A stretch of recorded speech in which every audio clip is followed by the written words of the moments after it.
गोकुल की पावन भूमि पर एक नटखट बालक अपनी बाल लीलाओं से सबका मन मोह रहा था। उसका नाम था कन्हैया, माखन चोर, हमारे प्याल कृष्ण। उसकी भोली सूरत, घुंघराले केश, चमकती हुई आंखें और मुस्कान में ऐसा जादू था कि गोकुल का हर मनुष्य, हर ग्वाला और हर गोपी उसे अपनी जान से भी ज्यादा चाहता था। लेकिन गोपियों की एक परेशानी थी, कन्हैया का माखन चोरी करना। गोकुल की गोपियां दिन रात मेहनत करके मक्खन निकालती, घड़ों में भरकर ऊंचाई पर टांग देती, लेकिन कृष्ण और उनके सखाओं से कुछ भी बचा पाना असंभव था। माखन चोरी की नई तरकीब। एक दिन कृष्ण और उनके मित्रों ने देखा कि यशोदा मैया ने बहुत सारा मक्खन एक ऊंचे मटके में रख दिया था। अरे, इतना सारा माखन और हमारे लिए नहीं? कृष्ण ने शरारती मुस्कान के साथ कहा। पर कन्हैया, वो मटकी बहुत ऊंचाई पर है, उसे कैसे उतारेंगे? एक सखा बोला। कृष्ण मुस्कुराए और बोले, अरे बुद्धू, हमें बस टीम वर्क दिखाना है। और फिर शुरू हुआ माखन चोरी का खेल। सब मित्र एक दूसरे के ऊपर चढ़ गए और सबसे ऊपर खुद कृष्ण पहुंचे।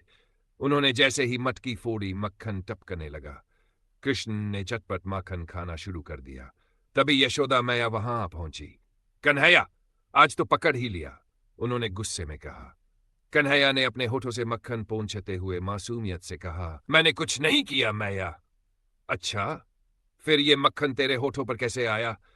मैया, ये मक्खन तो खुद उड़कर मेरे मुंह में आ गया। यशोदा हंस पड़ी। वह कृष्ण को कितना भी डांटती, लेकिन उनके भोलेपन के आगे हार जाती।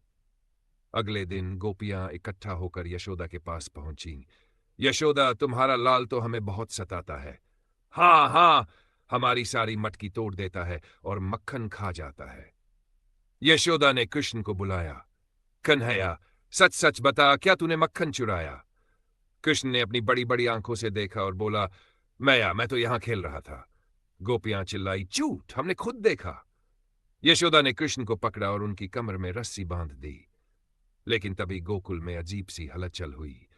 सबने देखा कि जहां कृष्ण खड़े थे, वहां रोशनी फैल रही थी और रस्सी अपने आप खुल रही थी। सभी चकित रह गए। गोपियां जान गई कि कृष्ण कोई साधारण बालक नहीं, बल्कि स्वयं नारायण है। अब उन्हें कृष्ण के माखन चोरी करने से कोई शिकायत नहीं रही, बल्कि वे खुद अपने घरों में मक्खन रखने लगी कि कहीं माखन चोर फिर से आए और उनके घर को पावन करें। और इस तरह गोकुल में कृष्ण की माखन चोरी की लीलाएं हमेशा के लिए अमर हो गई।